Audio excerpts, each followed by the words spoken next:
What do you think the main reason pets are getting sicker quicker? Feed them garbage, pro-inflammatory food, and give them water that's contaminated with all the things, and don't get them outside to exercise. That's a recipe for disaster. You can take pets and turn pets into pet food? It's not supposed to happen, but it has in the past. And so for some of these smaller companies, periodically that's an issue that pops up. In other countries? No, in the United States. Yes. So, I mean, this is one of the most... It's a dirty industry. Yeah, it is. It truly is. Why do you believe kibble is worse than fast food? I mean, there's been several studies that have shown that kibble has some of the highest content of microplastics in all of the processed foods out there. Oh my gosh. And this is the most horrifying thing, is that... Dr. Ruth, welcome to the show. Thanks, Warren. Always a pleasure. Yeah, this is going to be a lot of fun. So vet health, right? Right. Let's get right at it. Why is traditional veterinarians failing pets? I think a lot of it is that because veterinary medicine has become so corporatized, veterinarians are now down to a 6 to 12 minute appointment slot. And what they're dealing with is chronic disease. And you can't talk your client through the steps, even if you're coming from a purely conventional aspect, in 12 minutes. The other part is that veterinary medicine got locked up in evidence-based medicine, even though on the human side we know that less than 11% of evidence-based medicine recommendations are actually substantiated by evidence. Mm-hmm. So we're just doing what we've always done because that's the way to do it. And honestly, too, I think there are small inroads coming. Like in 2006, I'm talking about leaky gut syndrome, intestinal dysbiosis, and I was a whack job, and this is now mainstream. It's just that medicine changes so slowly. But in the process, our pets are suffering because clients can't get the care that they need, they can't get the information, and the solutions are always pharmaceutical based instead of looking at the entire picture. It's really sad. Like, we're looking at functional medicine and the movement that's happening right now, and that same playbook that's making the world sick, especially Americans sick. Yes. One of the sickest countries in the world, because we're using toxic medications that should only be used in emergencies to cover symptoms and not get to the root cause. And we took that same playbook on something that can't even choose for itself. At least as an adult, I can choose to take or not take the medicine, but here's an animal that can't choose on its own, and we're choosing for it, and we're giving it, would you agree, poisonous medications in many, many cases. Absolutely. And what you said earlier, many of these are meant for emergency use only, and thank God for them, right? If you've got a kidney infection, antibiotics are going to help you out. That's an emergency situation. But the problem is that these medications meant for short-term use are becoming lifelong usage as early as 2 years of age. So the other big issue is that clients don't know who to trust. They don't quite trust their veterinarian anymore.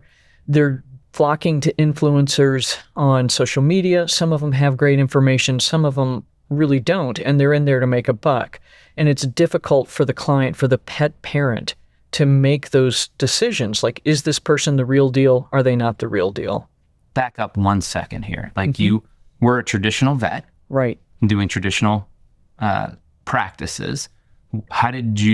What's your story? Like, how did you wind up here? How did you become a functional medicine veterinarian, if you will?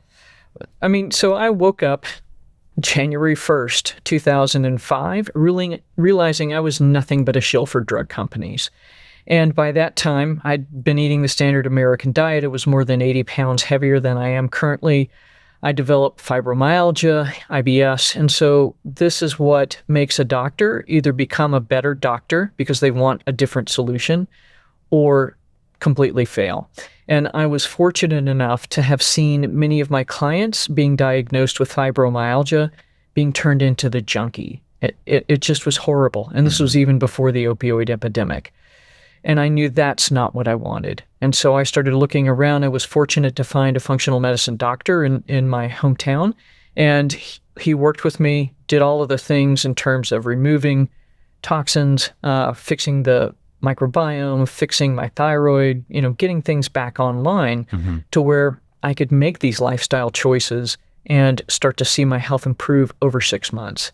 You weren't a pet, but you became your first pet functional medicine pet patient. Right. And so when you saw that these getting to the root cause of why you didn't feel well, why you had chronic pain, instead of getting on a pain med, and I had fibromyalgia as well, but if a dog has pain and is limping, they get them on a pain med. Right. And it's not good to keep them. There's tons of side effects. Right. So when you discovered that functional medicine and getting to the root cause helped you, was that the turning point? Exactly. And to be fair, I had started studying traditional Chinese veterinary medicine, but I'm feeling myself get better, and I'm thinking, why aren't we doing this for dogs and cats? And so that's what I did, is figure out how to adapt some of those protocols and how to create a whole food diet for dogs and cats that would actually nourish them instead of robbing them of their vitality. And that's where the original Crock-Pot diet was born. Yeah, I just heard about the Crock-Pot diet. Right on. Yeah. So the thing is that I got the courage because my dog Nepenthe had bacterial endocarditis, which is a bacterial infection on your heart valve. It is not good. And most dogs die. So we got her stabilized using conventional medicine. Took her down with me while we're studying TCVM. My teachers are like, okay, do these acupoints, use these herbs, and start cooking for her. She would not let me put needles in her. She thought the herbs were okay. She thought cooking for her was an outstanding idea. And literally, Warren, I watched on ultrasound as a 1 centimeter lesion on her heart valve disappeared down to 3 millimeters, which is the width of a piece of paper. That's not supposed to happen. The body's always wanting to heal itself. Yes. It's always wanting to protect itself, even with certain types of cancers. Like, it's encapsulating. Like, there's lots of stuff around this, but we think that, there's no hope. But the body's crying to heal itself. And once you remove the interference or give it the nutrients that it needs, it will heal. And that's what's nice. But here's the question. That dogs and cats are I think there's this belief that they're more resilient because they're an animal, right? But they get sicker quicker, in my opinion. Yes. But they heal faster as well. Right. So you get to see miracles in your clinic and see pets that were essentially had the death sentence. Yes. That are now able to restore their health and become that essentially a caregiver to a family. And that's it. I mean, and this is a whole nother topic, but part of what makes pets sick, aside from all of the things we talk about all the time, is that they're buffering our emotional state. And we're stressed to the gills. And so if we stay in that sympathetic state, that fight or flight state all the time, so are they. And so if we can help bring ourselves down, they come down, they can start to heal, we can start to heal. And as a family, we can start to shift the whole experience from one of battling health conditions to one of remembering how to get back to health. Oh, I love that. Like, and animals that's why people love them so much. I mean, at some level, they're taking on our abuse. They're taking on our cares and our worries and our fears. They can feel. Horses can feel. Like, yes. We stopped believing in energy medicine, in America, and replaced it with, oil-based foods, oil-based medicines, oil-based shampoos and products that are 50% oil-based, oil-based, and then guess what we have for the pets? Right. Oil-based shampoos, oil-based medications, oil-based toys, plastics and chemicals. Right. That are causing inflammation and disease. So our economy is oil-based, right? So it's infiltrated our food, the pesticides, the herbicides, and we're not in symbiotic relationship with chemicals. No. We're in symbiotic relationship with healthy bacteria. We're in symbiotic relationship with the sunshine. And that's why our dogs, our pets need to be grounded. They need to be in their sunshine. They need to drink clean water. They need to eat nutritious foods. And we've turned it into fast food pets. Worse than fast food. Why do you believe kibble is worse than fast food? Nova food classification system, right? Unprocessed, minimally processed, processed, ultra-processed. all kibble, if you work it into that classification system, is ultra-processed. So not only is the food quality going in, it's super high, highly processed carbohydrates, which are going to be pro-inflammatory, create massive glycemic spikes. Then you bake this stuff, roll it through an extruder at super high temperatures. You're creating AGEs, ALEs, all of the things that we worry about. Carcinogens. Yes. And all these Maillard reaction proteins. And then you pour this into a plastic-lined bag, which may sit in a warehouse for 3 to 6 months if you're lucky, maybe close to a year, depending on how well it sells. And so that heat, if it's not well stored, is just further pushing all of the micro and nanoplastics from that plastic liner into the food itself. I mean, there's been several studies that have shown that kibble has some of the highest content of microplastics in all of the processed foods out there. Oh my gosh. I mean, if someone's listening to this and wondering why they're losing their pet friends, their pet family, their loved pets so quickly, and the suffering, and pets are only here for a short amount of time, and they could be with you for a lot longer. Yes. But, maybe 10, 12 years, what used to be 15, 20 years. And it's super sad. And the pet suffers, you suffer. And it's almost like being on the medical treadmill. So it's not only living healthy, it's not even living long, but even healthy years. And this is the most horrifying thing, is that they're getting sick at 2, at 3, at 4, when they should be in the prime of their lives. Like there's a reclassification on, pet comparing dog age, cat age to human age. And so really until they're 6 or 7, they're our age, right? They're in their 50s, 60s. So they should be in the prime of their lives in terms of vitality, health. They aren't. They're coming out of the box sick. And it's just heartbreaking. Why is dog and cat kibble worse than fast food? It is just chock full of all of the carcinogens, advanced glycation end products, advanced liposomal end products, Maillard reaction proteins. It is full of inferior quality feed stuffs, and that's the distinction most people don't make. There's pet food, but truly it is feed, and it's just not biologically appropriate for them. The way I like to compare it is that if you made a steady diet of Doritos, you could survive, but you're not going to thrive. And that's essentially what we're feeding our pets, is corn product.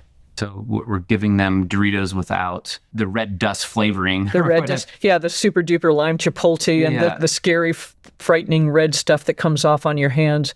So that's not in there, but so they're making the kibble, and then they spray it with things like cadaverine, which sounds as awful as it's horrible. What's cadaverine? So it's basically when fats start to rot, mm-hmm. Cadaverine is a molecule that gets produced, from rotting fat. From rotting fat. And so basically they spray the top of the kibble with this because it's a palliatant for dogs and cats. They're using rotting fat, so oxidized, pro-inflammatory, chock full of ALEs, just horrific stuff. And this is what is the palliatant for most pet food.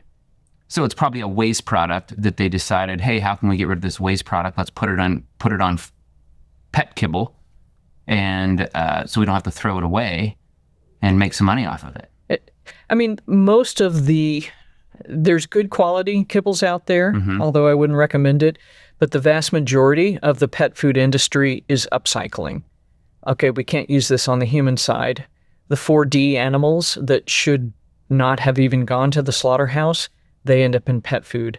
For a while, there was a problem with xylazine, which is an anesthetic agent contaminating pet food, because these are animals that should have never been anywhere near a slaughterhouse that are now getting turned into a pet food. That's just craziness. What type of, is it like cows? Is it right? Pigs? What is it? All of that. So any of the commercially produced animal proteins in this country, mm-hmm. there are supposed to be guidelines saying that this animal is sick and it should not enter the food system. But they push them through.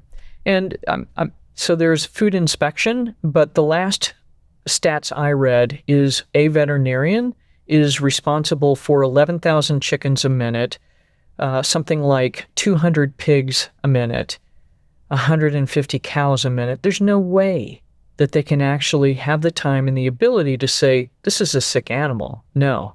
So they're taking sick, diseased, medicated animals, Yeah. and giving it to our Right. pets. The 4Ds, dead, diseased, dying, or dead. It's just bad news. And this has not been a problem for a bit, but there have been situations where euthanized dogs and cats are being turned into pet food.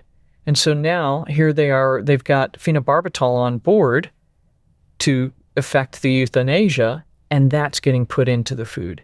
You can take pets and turn pets into pet food? It's not supposed to happen, but it has in the past. And so for some of these smaller companies, periodically that's an issue that pops up. In other countries? No, in the United States. Yes. So, this is one of the most... It's a dirty industry. Yeah, it is. It truly is. And its governing board is AAFCO, American Association of Feed Control Officials. And it's an industry group. So we're asking industry to police themselves. That doesn't work well. No, it's not going to work well because it's going to cut into their bottom line, cut into their profits. And that's not good. No. What do you think the main reason pets are getting sicker quicker? There's a myriad of reasons, but honestly, I believe it's because we are removing their gonads. We're spaying and neutering as early as 8 weeks of age. Mm-hmm. And they are never having the opportunity to become endocrine competent. So what happens is we're having these animals that never mature physically. They never mature mentally, emotionally, etc.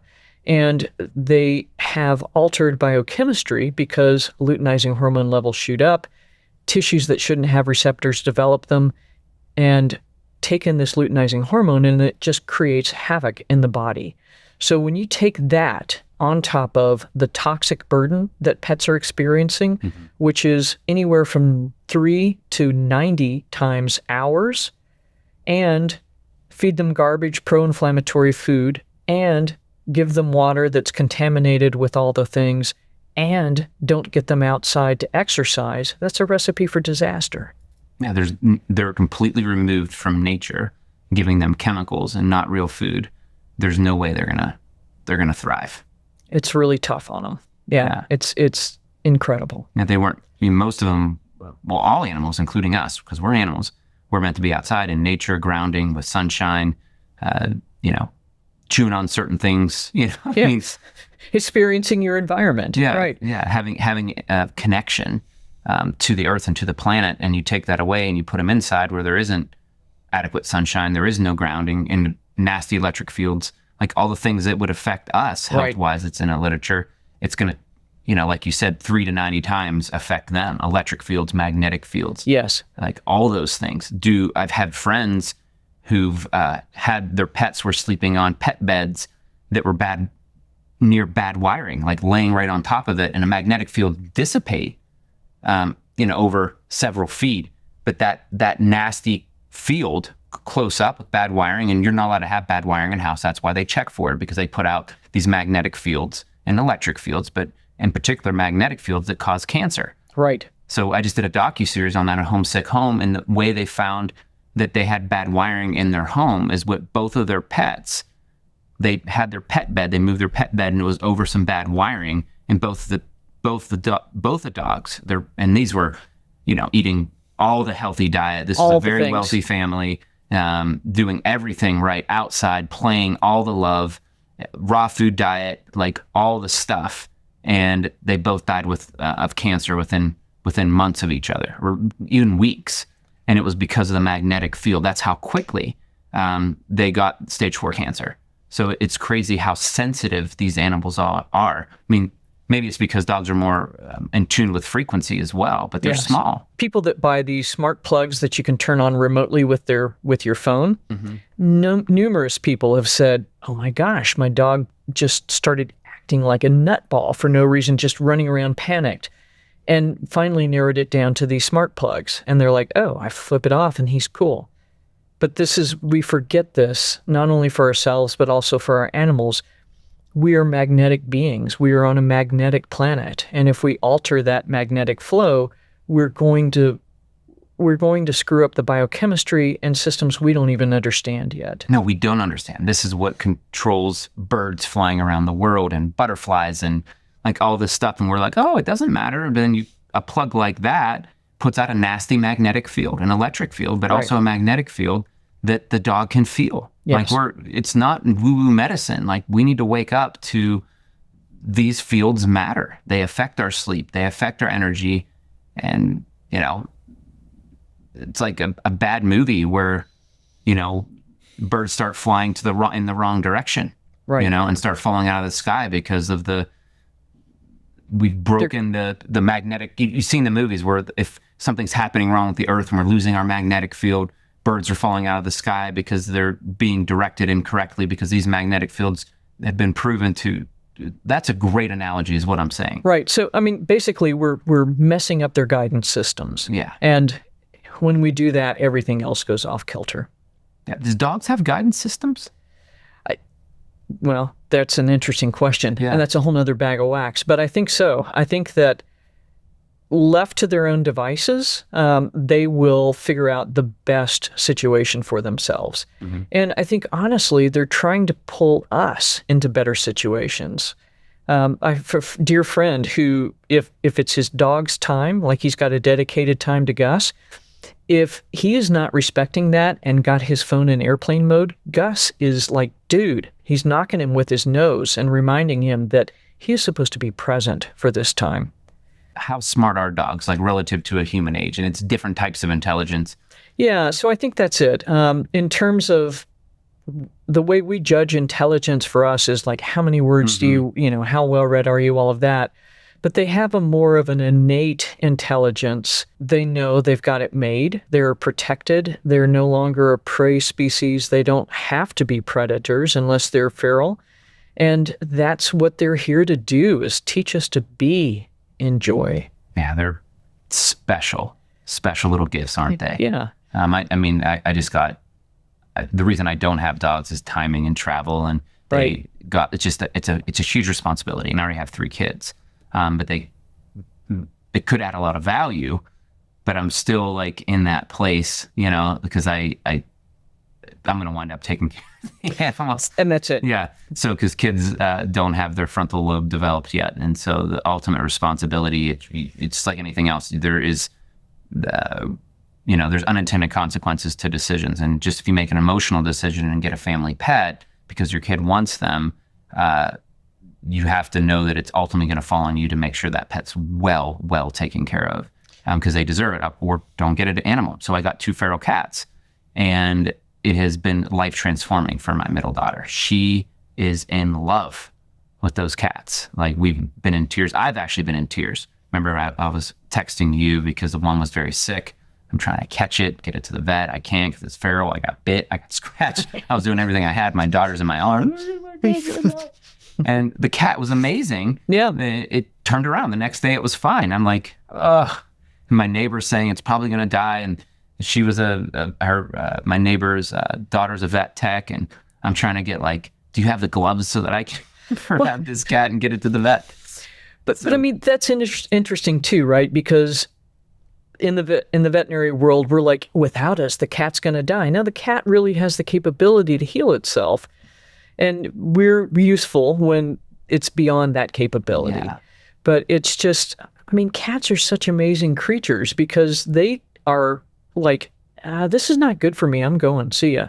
Or this is great for me. I love this. Thank you. I would like some more. And so that's a valuable lesson, because so many of us spend our lives just grinding away and never taking time to enjoy the small bits in life. Cats are great teachers on that one. They are great. They love, they use everyone and everything around. It's like, you're mine. Yeah, it's crazy. They won't let me pet them at certain times, but when they want something, they're rubbing all over me. They'll let them pet because they want food. Yeah. So they're survivors, man. They are. And they're master manipulators. Masters. They have my middle daughter wrapped. And they're relentless. Like when they want food, they will meow, meow, meow. And people like someone like a workers at my house, and the cats are bothering them, and they're getting water and food from them. I'm like, what are you doing? They're just like, well, they keep bothering me. And I'm like, well, Yeah. it's not, these are outside cats. They don't need to overfeed them. What do you believe the biggest lie pet parents are being told right now? What passes as preventive medicine in veterinary medicine. And in traditional veterinary medicine, preventive is vaccines, heartworm prevention, flea control, that they now have a 12-month injection of a pesticide. Which is carcinogenic. Amongst other things. Yeah. I mean, talk about, You want to give a mouse cancer for a cancer study, you inject the pesticide. Yeah. So we have these, it's just so incredibly frustrating, because the goal with all of these from the pharma is client compliance. So if we give your dog a 12-month injection, you're compliant for the year. But that's not helping the dog. So the biggest lie is what is passing for preventive medicine, which is actually creating more disease.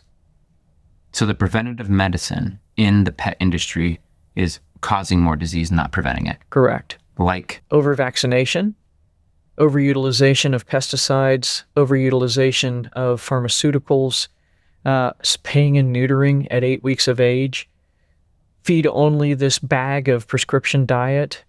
All of the traditional recommendations, these are products that are pro-inflammatory at best and pro-carcinogenic at worst, and all of the things in between in terms of autoimmune disease, IBS, cognitive problems, anxiety, et cetera, et cetera. So we've created the disaster that we're currently living through with our pets. So just because it's veterinarian approved doesn't mean it's healthy for your pet. That's right. This is the problem, is that just like medical schools, who's funding veterinary education? Big pet food, big pharma. It's not for the pets. It's for the bottom line.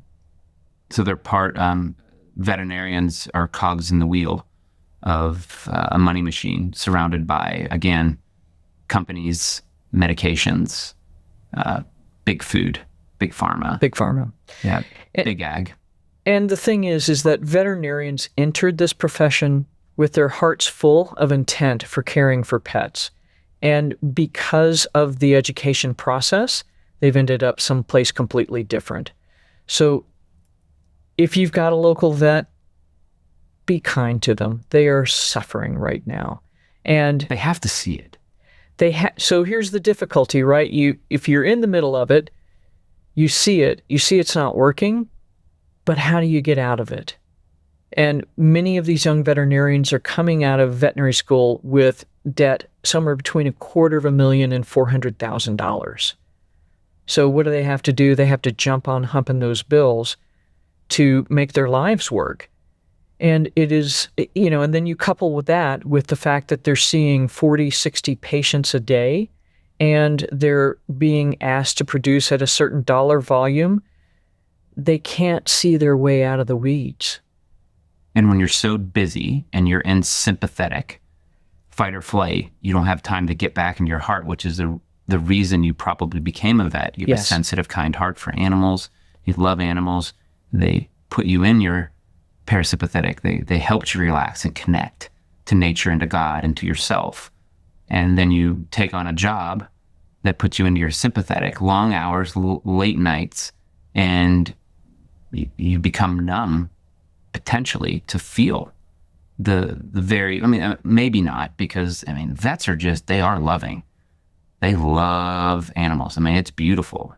So, what you just described is what brought me to that January 1st morning, waking up hungover because I'm drinking to medicate myself, because what I am doing is not what I'm meant to do. I am creating harm instead of creating health. And so I had the blessing and the courage to find another way. But so many of my colleagues, especially the young colleagues, they can't even get the headspace to look above where they are, to see where they are in the big picture. Yeah. But this podcast is going to help, because we're going to share it with them. We're going to encourage them. and to remind them that we're doing this for the pet and it's in the pet's best interest, and we can create change. We're doing it in our healthcare. We're doing it with toxicity. We can stand up, putting synthetic chemicals that this is science. We can all agree on this. Yes. This is it's not just humankind, it's pet kind that is suffering because of our poor decision making. And there is a way out. We can get back to farms and regenerative ways. We can getting back into balance with nature, because nature begets more nature. Like if you raise cows properly, it helps the soil. It produces more vegetation, which helps the CO2 levels and everything. We're doing everything out of balance because we're destroying the systems that create balance. We're destroying the microbiome of the soil, right? Which is destroying the microbiome of humanity, which is destroying the microbiome of the air, so. Of the entire planet. Yeah. Yes. Yeah, and that's precisely it. We can get into overwhelm about all the things that are absolutely terrifying, or we can take a deep breath and say, what change can I make today? What one thing can I do to help my dog feel better? What one thing can I do to help my cat feel better? And honestly, it's turn your phone off, put that bugger into airplane mode, and go outside and sit on the ground with them. It's good for both of you. Exactly. Yeah, there's I've seen studies where a human that's it's like some sort of photography. When a dog's around you, your aura grows. It amplifies your aura. It amplifies your energy, your chakras, if you will. Well, and even if you go back to the research by the heart math people, if you're healthy and everything is working well, your energetic field is 15 feet out from your heart. If you're lumpy and things are not so good, your dog comes in, you're hanging out together, you go into coherence, and then your energetic field expands exponentially because your dog, your cat, is helping you come back into parasympathetic rest and digest state. That's why pets help you live longer. Yes. Yeah, so this all makes sense because the rest and relaxation that we need, like it's hard to get unless you do breath work or different things like that, or have some sort of routine. The dogs and cats will put that routine in your life. So they are a beautiful addition to family. Now, I might think about a smaller dog, something that can go with me. There you go. That's it. So our dog Hayo is 7 pounds, and so she can go on the plane with us wherever we're traveling, and she is a bomb-proof travel dog. And she brings so much joy, not just to us, but to everybody around us. Yeah. Yeah, they're magnets for love. They're like, oh, you puppy. Like even me, I'm slightly allergic and I just can't help myself. I'm like, when I'm going on walks and dogs, they sense, they come to me. I'm like, dang it. You know that I'm a little bit allergic, but I just can't help myself. Exactly. You just got to get down there and give them a good wallop. Yeah, you do. And just go and wash my hands and touch my eyes. I'll be fine. Yep. What's the number one toxin in a household that's destroying pet health? Honestly, it's cleaning products and all of these artificial scents. This stuff, they're volatile organic compounds. They're released into the air. They go up, they come back down, attached to dust particles, and your pet is breathing them, ingesting them, wallowing in them, absorbing them through their skin. So all these cleaning products, which are hormone disruptive, which are carcinogenic, those particles it's not just when you wipe a counter and spray it, the chemical's still there. Like it doesn't disappear. Right. Or if it volatilizes, right, it'll grab onto little rafts called dust or microplastics. And even worse. And then drop to the floor. If you're not vacuuming, if you don't have air filters, that's getting inside their pet. So that just bioaccumulates in the pet and causes will be linked to disease. Exactly. That's super sad. Horrifying. So alternative would be just use vinegar. Yeah, vinegar and water. It's super awesome. Vinegar, water, baking soda. You can clean anything with those three things. Your whole house. Yeah. Literally. And you can, and there's laundry products. There's a lot of, safe companies out there, Truly Free being one of them. So many now. Like, it's just endless, the different decisions. Or you can make your own. Yes. And vinegar and baking soda is going to do 90% of the work in your home. Agreed. Yeah, it's crazy. If someone wanted to prove their pet health tonight, what would you tell them to do? Get a water filter. Yeah. That's step one. Our water is so unclean and it is transmitting all of the microplastics, the herbicides, the pesticides, the PFASs, all of these things. So if our goal in detoxification is to help unload what's in the pet's body, it works a whole lot better if we don't put it in to start with. That's beautiful. Really, because it's something they're drinking. Dogs and cats drink tons of water, and that small amounts of toxins build up in their tissues. Pharmaceutical drugs, or obviously pesticides, glyphosate's even showing up in our drinking water. Yes. And then human, small doses of hormone disrupting. You're drinking someone else's Paxil, someone else's heart med. You're at low doses because the sewer treatment plants just aren't able to put that stuff out. It's being dumped back into our rivers, which is sucking back into the water table. And then we put a well in the ground near the river, and it pulls it right back into our water supply. Right. And right back into us, right back into our pets. And then we keep cycling all these drugs that just don't break down in the environment. Forever drugs, if you will. They are. And so this is the hydrogeologic cycle, right? Mm-hmm. We're having the water goes up, it evaporates, it goes into the clouds rain, and starts the whole process over again. And this honestly is why children born today have DDT in their cord blood. This is a pesticide that was banned in 1968. It's not gone yet. No. It's so sad. It is. What is the sickest pet you were able to help with natural methods and have that turn around? There's been so many. But the dog that sticks out in my mind, 10-year-old border collie mix, been diagnosed with kidney disease at the age of 2, and put on the solution veterinary medicine is to put him on a low-protein diet. All right, now you have a 2-year-old dog that's neutered, that's going to start losing muscle mass because he has no testosterone on board, on a low-protein diet. So this dog at the age of 10 had a completely burnout coat, had IBS, had hip dysplasia, all sorts of joint issues because he simply didn't have the muscle mass to support mobility. So sad. Horrifying. And so his mom finally was like, I'm done. I've had it. I've been doing everything you all said, and this dog is getting sicker and sicker and sicker. So we started this guy on a special recipe of the original Crock Pet diet and a few other bits and pieces, did a little acupuncture. He comes back in 2 weeks. I don't even recognize this dog because his coat is now black and glistening, and he feels good, and he's able to stand up without taking 30 seconds to wobble himself up. Aw. I mean, and that's in 2 weeks, just with food. And then thousands of dollars at the vet because it's expensive. Yeah. And then it puts people out financially because they love their pets so much, and they're not even getting solutions. They're just running to the vet late nights, emergency pet visits. And if we just fed and cared for our dogs naturally as they were intended, and dogs and cats and other pets, Right. Our wallets would be lighter. Well, that's it. Heavier, yeah.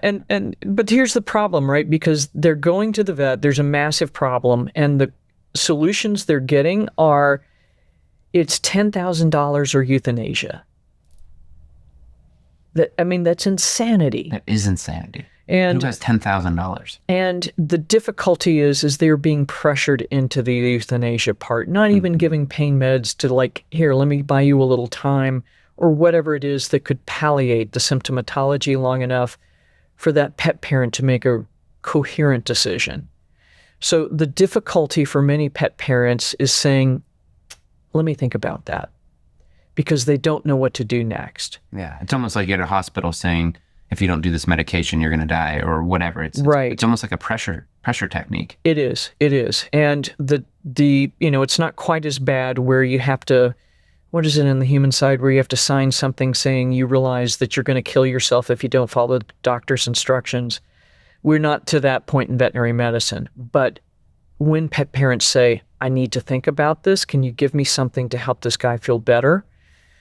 They're getting pushback on that. But here's the beautiful thing. We had one of my coaches had a pet parent. The dog had intestinal lymphoma, has intestinal lymphoma. And the vet said, basically, you got 3 months with or without chemotherapy. They decided to do chemotherapy. The first dose just put the dog down and just wiped it out. Yeah. So they called Sunny, and Sunny's like, okay. So she pulled together a diet plan for this dog, and this dog is a Cane Corso, so big guy, supposed to be out 85 pounds. She was down to 40. Oh my gosh. So just in frail. horrible Ribs. shape. Ribs, exactly so. She puts together a diet plan, chooses some Chinese herbals and a couple of other supplements, and in a month, this dog had gained all of its weight back. It's playing. She's happy. They take the dog to the vet, and the vet's like, is this the same dog? And they're like, yes. And they tell her what they've done, and she looks at him and says, well, she must have been misdiagnosed. Just no self-responsibility, no belief in the ability of an animal to heal without a medication. It's kind of crazy. It's scary. Well, and just by supporting the basic mechanisms, if you don't start with food, if you don't support the microbiome, if you don't control inflammation, if you don't help the body detoxify, yes, that is the trajectory that will be followed. But if you do those things, I'm not saying this dog isn't going to die of cancer in the next 6 months, but in the meantime, she's having an outstanding quality of life. She's happy. She's playing. Her parents are happy because they have their dog back. Humans are the same way. They'll choose not to get on chemo because getting chemo will destroy the quality of their life. So they say, I'd rather not do the chemo because I'm not really going to live any longer anyway. Yeah. There's maybe a 1% chance you live a little longer, but you're going to, or whatever the percentage is, but you're going to suffer. And there's studies that they can look at to make that informed decision. Right. Probably not happening when it comes to pets. I don't know if pet parents understand that as much. No, and it's hard, right? Because in that situation, many pet parents are absolutely pressured into one of the two choices, either euthanasia or drop the 10 or 20 grand to do whatever it is. And that's and just chemo drugs are so inexpensive to make, yet they charge so much for them. Yeah. And that's it. I mean, chemo has its place in some situations. In many situations. In some stats, it can extend life. Yes. It's actually rare. Yes. Yeah. But this is the thing. Yeah. It's like getting the breath and the space to take a moment to make that decision. That's not what either system is good for doing. Yeah, you can't react emotionally. When emotion is high, intellect is low. Yep. So you do need to be in a rest and relaxed state to make good decision making, and that's always true. Yeah. What supplements should every pet be on?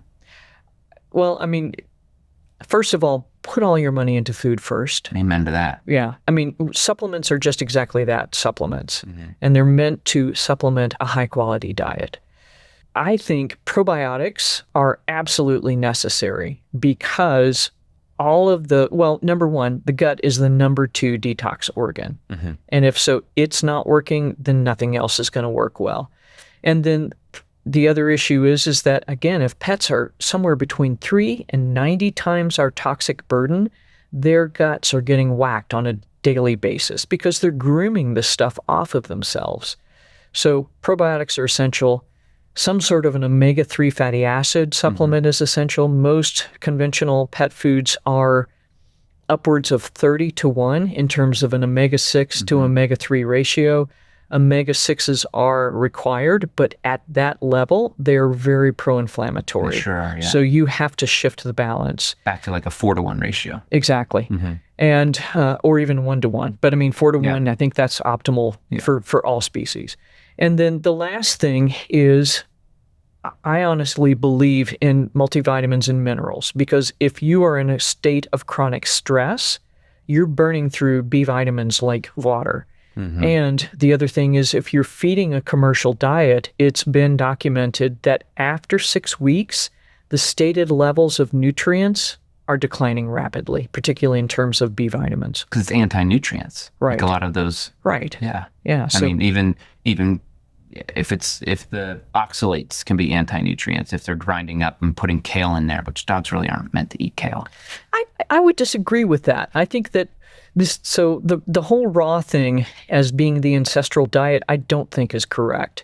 So if we look at when dogs evolved from wolves, that's roughly 30 to 40,000 years ago, depending on who's talking, we were already cooking. And in fact, we were baking bread 30,000 years ago. So they evolved first of all, eating our poop, which is why our microbiomes are more similar than people gosh, I understand, didn't know that. right? And eating our garbage. And then as they came in to our pack, literally, they ate what our leftovers were. And then finally, what we're feeding them. And the problem is that what we've been feeding them over the last 50 years is horrifying. It is horrifying. Yeah. So so dogs' microbiome are similar to our microbiome. Yes. Because they're eating our microbiome. We have co-evolved. And so literally they started eating our poop.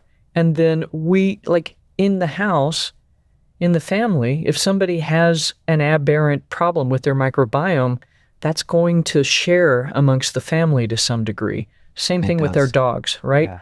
If somebody comes down with some evil bacteria, that has the potential to shed through the entire household. That's amazing. It's such, and then but the dog is really good for the microbiome of the home. If you're not spraying pesticides and herbicides outside your home. So that's one of the more dangers. If you have a pet, don't use Roundup, or they got rid of glyphosate, but all the other toxic Alzheimer's causing chemicals that are inside of there, and your pet's going to be more sensitive to it. The insecticides, because they're going to, it's going to poison them. Yes. Because of their bodies, and they're smaller and cause disease more quickly. And two, they're going to drag it into your home. Yes. Or if you have a natural outdoors and garden, you're not spraying, you're not putting, this is on your grass, like weed and feed is toxic. Yes. They have carcinogenic and neurological disruptive chemicals that they're going to bring into your dust load. They're going to be licking their paws and getting it into their body. If you have young children, that's going to get in their body. They're going to bring that toxic dust into your home. They're not taking their shoes off. No. Right? And you might not be either. Yes. And you're dragging that in. That's why you should always take your shoes off when you go from walking around outside. Agreed. And so it's hard on the animals, hard on you. And it's benefiting the home microbiome. If the opposite is true, if you have a natural outdoors and garden and grass, the dogs are going to bring in good soil-based organisms that your body needs. Right. And create a good, healthy microbiome in your home, because you have a home biome, right? Our feet of a family are all going to be the same bacteria, because that's where we walk. That's the only thing that's the same. Yes. But my microbiome is different everywhere else in my body, but our feet are the same because it's the floor. Contact with the surface. And we all share that microbiome. Right on. And all those chemicals. Yeah. So, that's the thing. If you live near a golf course, don't walk your dog on the golf course. Yeah. If you do, please wipe them down. So anywhere you can see weeds growing in the grass, that's the place to be with your dog. Yeah. And I don't let my kids walk on nice grass or whatever. I'm like, my daughter, I pull them off. Yeah. And they want to walk there. Like if we're on a walk outside, I'm like, they try to walk on a yard that's been sprayed, and I yank her off, because not only is that going to get her, because I have 3 daughters, but that if they wear the shoes just inside, even we take them off, it's still pulling those toxins into the home. I'm very cognizant of that. And dogs, same thing. Right. If they're going to let them go pee somewhere, make sure they pee on the natural grass, or somewhere where it's not a perfect, plus it will kill someone's grass. The scruffy stuff. Yeah. So, and that's it. So ideally for dogs, every time you go out for a walk, have a damp hand towel sitting at the door for when you come back. Wipe your entire dog down and its feet, and just take that stuff off before you even cross the threshold. That's so easy to do. Yeah. It takes a few minutes. That's it. You can leave it right there and last for a couple of days, and then change it out. It's part of the responsibility of for you and for the pet. So probiotics. This is Humarian, soil, really powerful, number one, like one of the number one on Amazon. So they're one of the sponsors of this show. I wanted to give them a shout out. So really high quality probiotics, proven to get into the small intestine. They, because acid kills probiotics. That doesn't happen with these probiotics. So that's pretty cool. And then you also told me, as far as supplements, I don't know if we can talk about this or not, but sure. you used my patented zeolite. Yeah. So the Cyto Detox is super easy for pets, because we're able to use such a small volume. I just found that out today. I know. Yes. I didn't even know you were doing this. Yeah, no, it's awesome, because especially for cats, it's glycerin based, and so it's got that little sweet taste. Cats are actually sugar addicts, if they get run wild because of the way we've been feeding them. But it's an easy solution to help your pet detox and have something that you know is clean going in. It's not going to bring other toxins in with it, and it's going to pull out all of the bad stuff, not only herbicides, pesticides, but also heavy metals, all of the things that are difficult to get adhered to some other products. So it's a super easy product to use for pets, very safe. Amazing. Yeah, I didn't even know you were doing that. Supports your pet's natural ability to detoxify. That's it. Yeah, That's it. Yeah. Because they do have an ability, and we're just giving them a little helping hand, and it blesses me to know that it's helping your pet families and pet friends, and it's really cool. I didn't even ever think about it. Like it's so I get locked into natural health and helping individuals remove. First of all, like you said with food, you have to start with the major things. And the major things when it comes to human health is removing the toxins that you're being exposed to. Let's lower that load, because your body has this amazing ability, yes, to detoxify, naturally detoxify. So if you remove the sources of toxicity, same with our pets.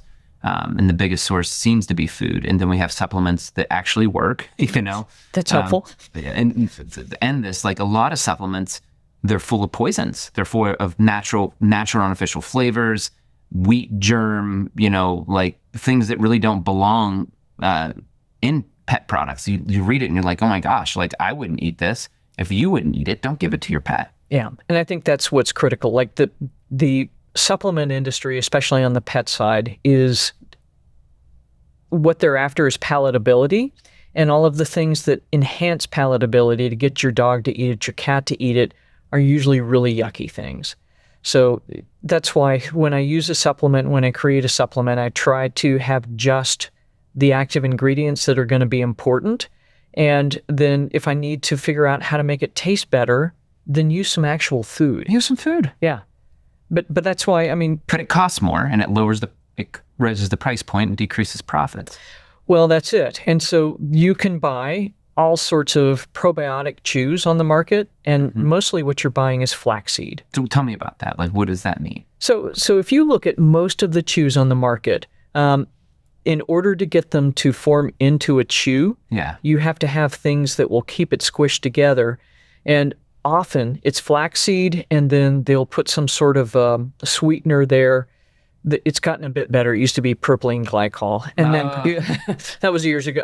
All of the bad stuff. I've seen that. Yeah, all the bad stuff on the human side gets shuffled down to the pet industry until pet parents say, no, I'm not buying this. Yeah. And so that's the crucial thing is like, look at the supplement, and it'll list, if it's good, it'll list the individual ingredients and give you an idea. Some folks go with proprietary, and I get that too, because we want to keep our products intact and high quality. But if what you're seeing is flaxseed, oatmeal, fillers, wheat germ, all the stuff, that's not going to be a good game plan for your pet. Because one of the things that we're fighting left, right, and center is leaky gut or intestinal dysbiosis. And so if you throw things in there that are going to alter the microbiome, boom, all of the work you've just been doing is just shot. So the pet chews that have probiotics in them, they're kind of canceling each other. It's not a good pet probiotic. Right. And often those are the ones that also have all of these digestive enzymes put in there. And really what they're doing is marketing to you, the pet parent. You know a few of the words that you're looking for, and you look at the product and say, oh, it has X, Y, and Z. Super, I'll buy it. But what you have not learned yet, and I hope you have now, is that you need to read the ingredients. And if you have a picky pet, then buy something that you can deliver the smallest possible dose of the actual active ingredient and hide that in food. Hide that in liver. Hide it in salmon pate. Yeah. There's a myriad of things you can do to have a wise investment and a hugely more efficacious product. I love that. That's why I love Humarians. 10 times the absorbability. The bugs don't die as much in the gut. Right. So here's the other interesting thing. So this is designed to get through the stomach acid. Yes. And so the deal with raw food, I'm going to take us back there for a second, is that we love it because it has all of these enzymes and a healthy microbiome of the meat. Mm-hmm. What does stomach acid do to bugs? Kills it. What does stomach acid do to protein? Breaks it down. So all of these things that have been promoted by the raw food industry aren't actually happening.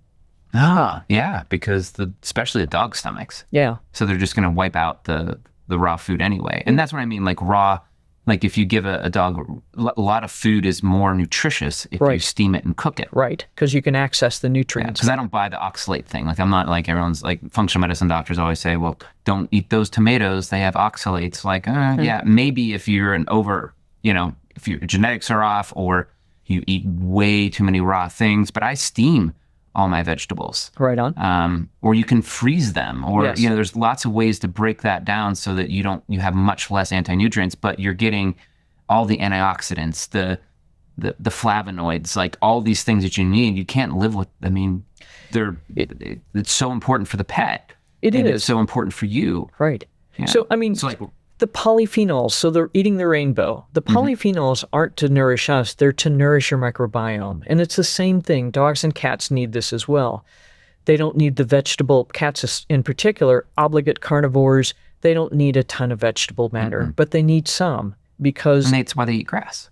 And, if they're hunters and they're eating the guts of whatever's there, I mean, I had a cat that loved everything. He loved cantaloupe. He loved tomatoes. I had my feral cat just caught an animal and all was left was the tail. Yeah, that's it. Yeah. I'm like, oh, what are you doing? It's gone.